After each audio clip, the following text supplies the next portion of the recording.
જય શ્રીમન નારાયણ. રામાનુજદાસ શ્રીમાન ગટ્ટુ વેણુગોપાલ સ્વામી દ્વારા વર્ણન કરેલ શ્રીમદ ભગવદ્ ગીતાનું ગુજરાતી ભાષાંતર હું આપને કહી રહી છું. અધ્યાય 13 ક્ષેત્ર ક્ષેત્રજ્ઞ વિભાગ યોગ.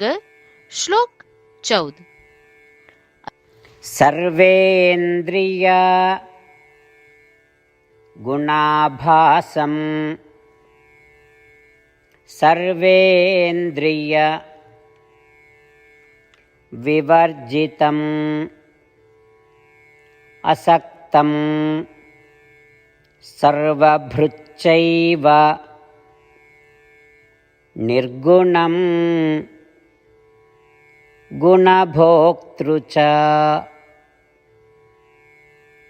ઓમ. ગીતાચાર્ય શ્રી કૃષ્ણ પરમાત્મા અર્જુન સાથે આપણને બધાને ક્ષેત્ર ક્ષેત્રજ્ઞ વિભાગ યોગ શીખવી રહ્યા છે. પરમાત્મા કહે છે, અર્જુન, આત્માને પ્રાકૃતિક રૂપે કોઈ ઇન્દ્રિયો નથી અને તેને કોઈ ઇન્દ્રિયોની આવશ્યકતા પણ નથી. તેમ છતાં આત્મા સમસ્ત ઇન્દ્રિય વિષયોનો અનુભવ કરી શકે છે. સ્વાભાવિક રીતે આત્માને શરીર સાથે કોઈ સંબંધ નથી હોતો, તેમ છતાં તે શરીરને આધાર આપે છે. સર્વથી અનાસક્ત રહીને આત્મા શરીરની સમસ્ત પ્રવૃત્તિઓને સમર્થન આપે છે. આત્મા પાસે કોઈ ગુણો કે વિશેષતાઓ નથી, તેમ છતાં તે સમસ્ત ગુણો અને વિશેષતાઓનો અનુભવ કરે છે. આત્મામાં સ્વાભાવિક રીતે સત્વગુણ, રજોગુણ કે તમોગુણ હોતા નથી, પરંતુ કર્મ બંધનના કારણે આત્મા શરીરમાં પ્રવેશ કરે છે. જ્યારે આત્મા શરીરમાં હોય છે ત્યારે તે સમસ્ત ગુણોનો અનુભવ કરવા સક્ષમ હોય છે. આ પ્રમાણે શ્રી કૃષ્ણ પરમાત્મા આત્માના પ્રાકૃતિક ગુણોને જણાવી રહ્યા છે. ચાલો આપણે સ્વયં શુદ્ધાત્મા છીએ અને શ્રી કૃષ્ણ પરમાત્માએ પ્રગટ કરેલ સમસ્ત ગુણો આપણામાં છે તેની અનુભૂતિ કરીએ.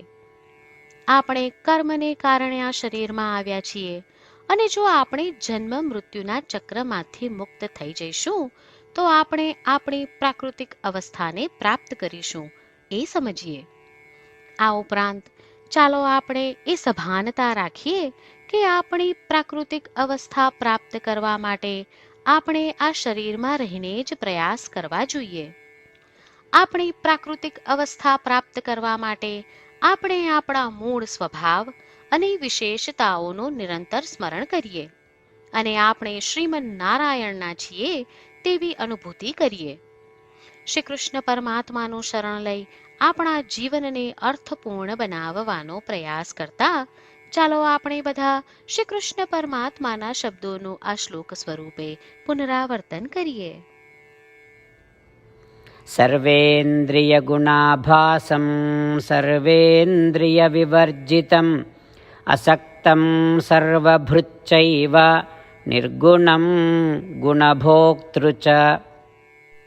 શ્રી કૃષ્ણ પરમાત્માએ આખી ભગવદ્ ગીતાનો સાર અધ્યાય 18ના શ્લોક 65 થી 70માં 8 ઉપદેશ દ્વારા કહ્યો છે. શ્રી કૃષ્ણ કહે છે, જે મારા આ 8 ઉપદેશ અનુસરે છે તે મને પ્રિય છે.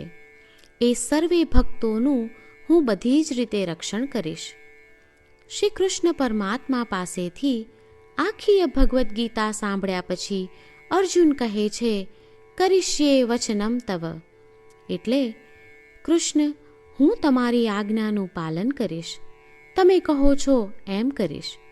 અને આથી જ શ્રી કૃષ્ણએ દરેક પ્રકારના યશ અને વિજય અર્જુનને આપ્યા છે. તો ચાલો આપણે પણ પરમાત્માને 8 વાતો પાળવાનું વચન આપીએ. પરમાત્માને આપેલા વચનથી મોટી કોઈ પૂજા, તપ કે યજ્ઞ નથી.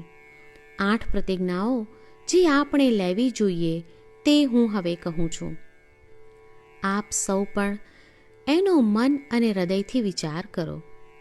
આ રીતે શ્રી કૃષ્ણને વચન આપતી વખતે આપણે સૌ શ્રી કૃષ્ણની હસતી મુખમુદ્રાનો મનમાં વિચાર કરીએ અને પરમ આનંદનો અનુભવ કરીએ. જય શ્રીમન્નારાયણ. આપણા 8 વચનો આ પ્રમાણે છે.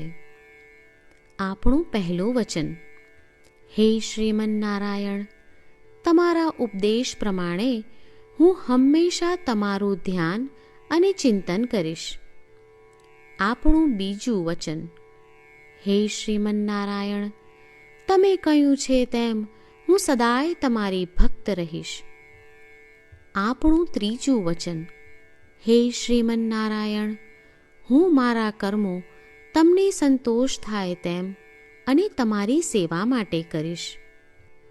આપણું ચોથું વચન: હે શ્રીમન્નારાયણ, તમે અનુસરવા કહ્યું છે તેમ મને પૂર્ણ શ્રદ્ધા છે કે હું તમારી છું.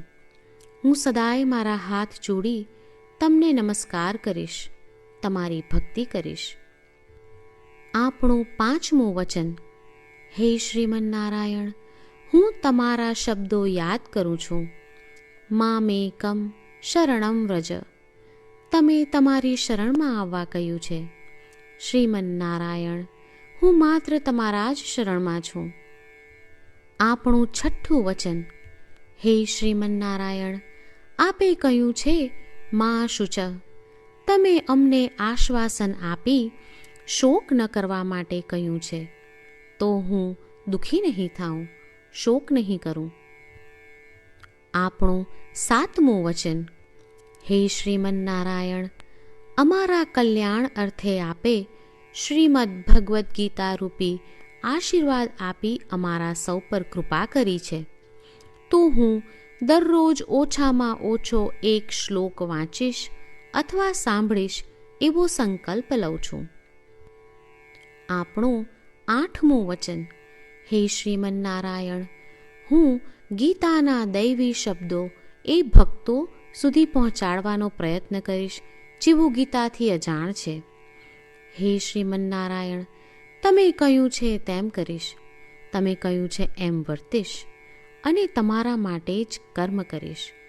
શ્રીમન્નારાયણને આપેલું વચન કે દરરોજ તમે કહ્યું છે એમ કરીશું, એ જ એક મહાન પૂજા છે. તો ચાલો આપણે સૌ દ્રઢ શ્રદ્ધા સાથે પ્રભુ પાસે એક સંકલ્પ લઈએ. શ્રીમન્નારાયણ, કરીશ્યે વચનમ તવ. શ્રીમન્નારાયણ, હું તમારી આજ્ઞાનું પાલન કરીશ. સર્વમ શ્રી કૃષ્ણાર્પણમસ્તુ.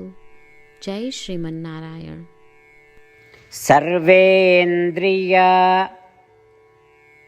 ગુણાભાસમ સર્વેન્દ્રિય વિવર્જિતમ અસક્તમ સર્વભૃચ્ચૈવ નિર્ગુણમ ગુણભોક્તૃ ચ. ઓમ. સર્વેન્દ્રિયગુણાભાસં સર્વેન્દ્રિયવિવર્જિતમ અસક્તં સર્વભૃચ્ચૈવ નિર્ગુણં ગુણભોક્તૃ ચ.